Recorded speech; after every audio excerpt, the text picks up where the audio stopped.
এখন বাজে হচ্ছে ডট 7টা, সকাল 7টা। তো এখন বেরোচ্ছি আমরা এখান থেকে, ট্রেন ধরবো, ক্যানিং যাব।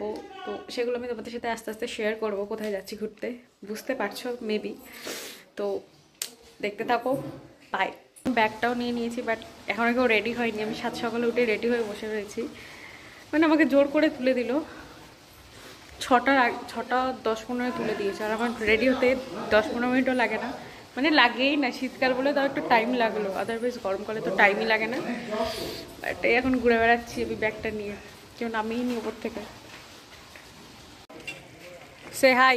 হাই। আরে এত বড় করে হাই করতে বলেছি।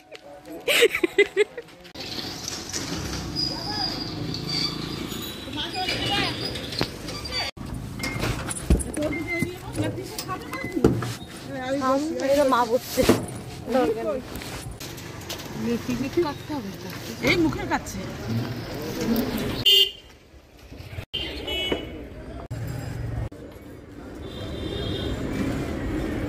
ক্যানিং লোক যেমন কাজ করো হোক, আমি যেতেই পারছি। আসো, তখন যা হাই দিলে। ফটো তুলছি না, ভিডিও করছি। ভিডিও না, তুই ফটো তুলে আমার একটা পাঠা এইখানে।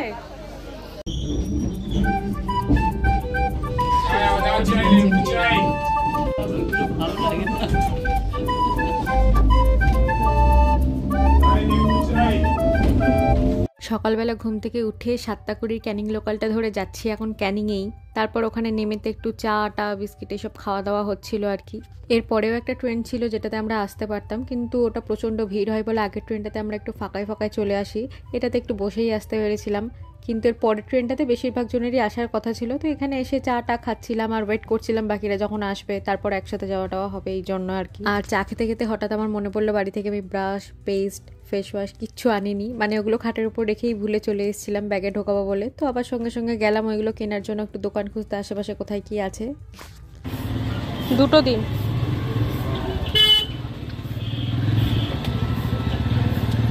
কত এগুলো? 48 টাকা। 5 টাকা দিয়েছি তো।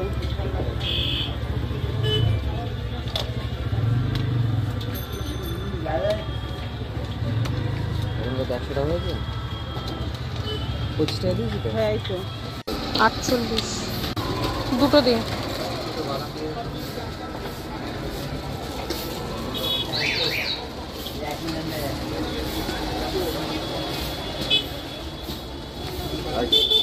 আছে 50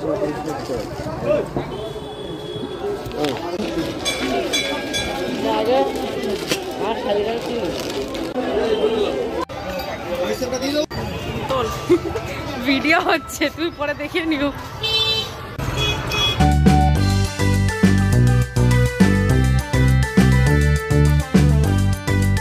তারপরে যে ট্রাভেল এজেন্সির সাথে আমরা যাচ্ছিলাম তাদের তো বাসের ব্যবস্থা করাই ছিল। তো সঙ্গে সঙ্গে যাই, গিয়ে একটা বাসে জানলার ধারে পছন্দ মতো সিট পেয়েও যাই, সেখানেই বসে পড়ি আর কি। আর বাড়ি থেকে তো খাবার দাবার টুকটাক এমনি নিয়ে যাওয়াই হয়েছিল, কেক, বিস্কিট, আরও যা যা হয় টুকটাক যেগুলো থাকে আর কি। তো মাসিমণি যেহেতু কেকটা নিয়েছিল ব্যাগের মধ্যে ভরে, তো ওটাই এখন বসে বসে একটু টিফিন খাচ্ছিলাম, কেন কি টিফিন খেতে তখনও অনেক দেরি ছিল।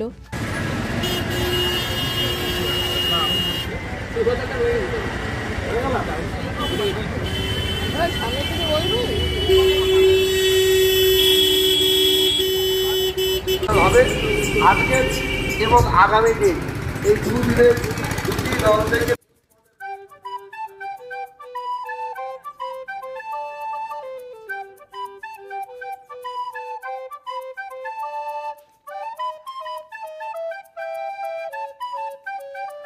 তারপর লঞ্চ থেকে নেমে আমরা যাই গদখালি। এই জায়গাটার নাম যতদূর সম্ভব গদখালি বা এরকমই কিছু একটা ছিল, আমার এক্স্যাক্ট তো মনে নেই। তো এই ঘাটের দিকে যাই যেখান থেকে আমাদের লঞ্চটা ধরা হতো, কিন্তু ফার্স্টে যে ঘাটটাতে গেছিলাম ওখানে কেউ ভিআইপি কেউ আসতো, সেই জন্য আমাদের ওই ঘাট থেকে মানে অন্য আরেকটা ঘাটে শিফট করে পাঠানো হয়। তো ওইখানে যাই আবার। ব্যস্ত বলে আমাদের ঘাটে উঠতে দেয়নি, আবার অন্য ঘাটে নিয়ে যাচ্ছে। সবাই তো আসছে না। দেখিস বাবা, সাঁতার জানিস না কিন্তু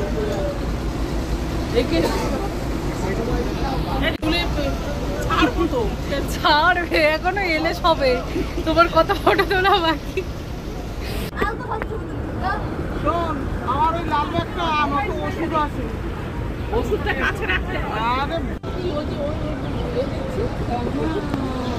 আর লঞ্চে উঠতে না উঠতেই ফার্স্টেই সবাইকে একটা করে ওয়েলকাম ড্রিঙ্ক দিয়ে দেওয়া হয়েছিল। আর ওটা খেতে খেতেই বাইরের মনোরম প্রাকৃতিক দৃশ্যটা ভালো মতো করে এনজয় করছিলাম।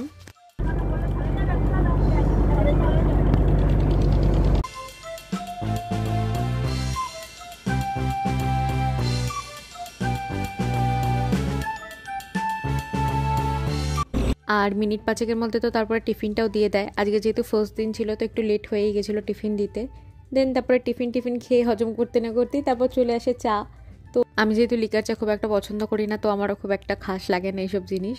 আর ডাবল কাপে দিয়েছিল, এমনিতেই এই প্লাস্টিকের কাপগুলো ধরতে অসুবিধা হয় সেই জন্য। তো ওটা খেতে খেতে আর কি করব, বাইরের দৃশ্যটাই এনজয় করছিলাম। আর ওই দিনে সারাদিনে কী কী খাওয়া দাওয়া হয়েছে সেটার একটা ছোট্ট শর্টস আমি তোমাদের সাথে আলাদা করে শেয়ার করব, তোমরা চাইলে গিয়ে চেক আউট করে আসতে পারো।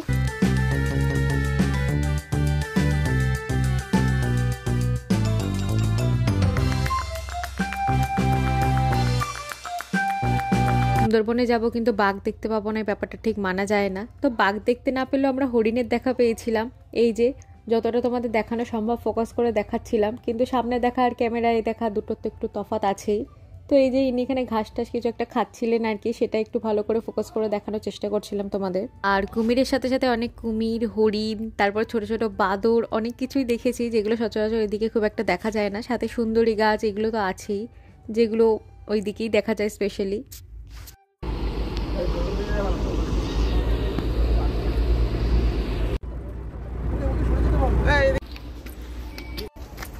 কেমন লাগছে মা? বেজার মুখ করে আছে কেন? ঘুরতে এসছো, মনে আনন্দ নেই? এখান থেকে ঘুরে আসতে না আসতে তারপর লঞ্চে যখন উঠি তখন তো লাঞ্চ দেওয়াও স্টার্ট করে দেয়। আর এখানে যেহেতু বেশি টেবিল অত সিটিং অ্যারেঞ্জমেন্ট নেই, মানে বসার জায়গা আছে কিন্তু বসে এরকম খাওয়ার একসাথে জায়গা, আর যাদের জন্য চেয়ার টেবিলের একসাথে ব্যবস্থা করা যায়নি তাদেরকে এই ডাবল চেয়ারগুলো করে দেওয়া হয়েছিল, একটাতে রেখে খাবে আর একটাতে নিজে বসে খাবে এরকম একটা। আর নিচে তো মোটামুটি বেশ ভালোই শোয়ার ব্যবস্থা ছিল। তো আমি গিয়ে একটু হালকা করে ভাত ঘুমো দিয়ে আসি। দেন ওপরে এসে দেখি সবাইকে বিকেলবেলার দিকে কফি দিচ্ছে। তো আমি আবার ডাবল কাপে না খেলে তো আবার হয় না, তো ডাবল কাপে আবার খেয়েছিলাম। আর এখানে কিন্তু প্রত্যেকটা খাবারই আবার ডাবল করে রিপিট করা হয়, যে যতটা পারে খাবে আর কি। মা কি গরম!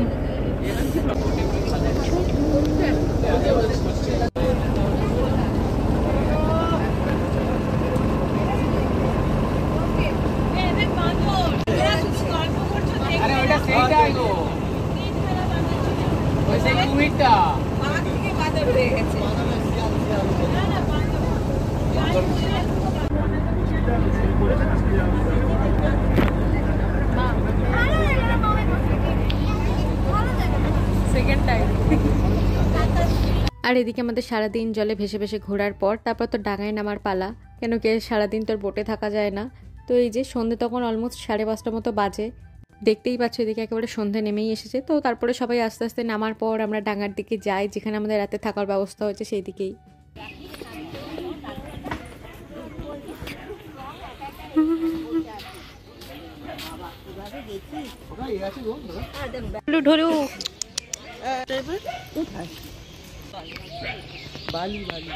বালি তো লেখা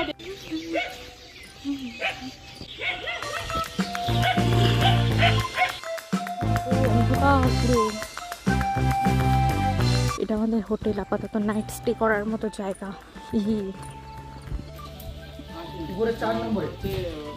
আপনি চলে যান নিচে একটা, আর উপরে 3, 5, 6 উপরে চলে যান। নিচে একটা মানে করবেন। আপনার ভাগটা ছিল মনে হয় 4, 3 উপরে চলে যান, উপরে নিচে 3, 5, 6। দাঁড়াও, এন্ট্রি নিয়ে নিয়েছে ঘরে। আমি ফোন চার্জে দেবো, আগে কোথায় চার্জে দিয়ে দেখি। এটা আমাদের রুম,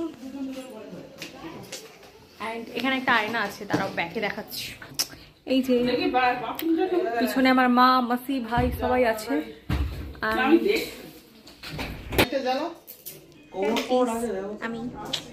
কোমর আছে না এমনি বসার? ও তাহলে ঠিক আছে। দেখি বাথরুমটা কেমন। সরো, বাথরুমে ঢুকতে অবভিয়াসলি আছে, পদে আছে। আরে ভাই, আরে ওয়েট, এই হচ্ছে রুম। আয়না তো দেখালাম, ওখানে জামার কাপড় হ্যাং করার জন্য হ্যাঙ্গারও আছে, অ্যান্ড এখানে ফোন চার্জে দেওয়ার জন্য সব তো আছেই, আর সাথে এইটা। অ্যান্ড এখানে রাত্রে যদি মশা কামড়ায় তার জন্য মশারি অ্যান্ড জগ জল টল সব বাইরে ভালো করে ব্যবস্থা করা আছে। এই যে কালুও লাগছে আমাকে, ও মাই গড।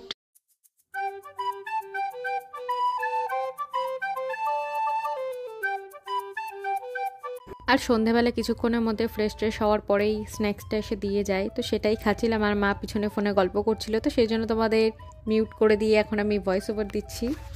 এই প্লেটে একটু বেশি করে খাও। আরে একটা কেন, সরি বলে কেন? আচ্ছা বাস সেকেন্ড টাইম রিপিট গাইস। আর সন্ধ্যাবেলা স্ন্যাক্স খাওয়ার পরে সবাই তো একটু টায়ার্ড হয়েই ছিল, তো ঘুমিয়ে পড়েছিল আর কি। বাট আমি ঘুমোইনি, আমি ফোন টোন ঘাটছিলাম এই যা। তো তারপরে রাত্রে 9টা সাড়ে 9টার দিকে আমাদের ডিনারের জন্য ডাকা হয়। বাইরে এদের একটা কটেজ ছিল নিজেদের, তো সেখানে ডিনারের ব্যবস্থা করা হয়েছিল, তো সেখান থেকে গিয়ে ডিনার করে আসি। আর বাকি দুদিন আমি কিভাবে কাটালাম, কি এনজয় করলাম সেটারও আলাদা করে তোমাদের ভিডিও আপলোড করবো, তোমরা চাইলে গিয়ে চেক আউট করে আসতে পারো। তো দ্যাট ইজ ইট, বাই।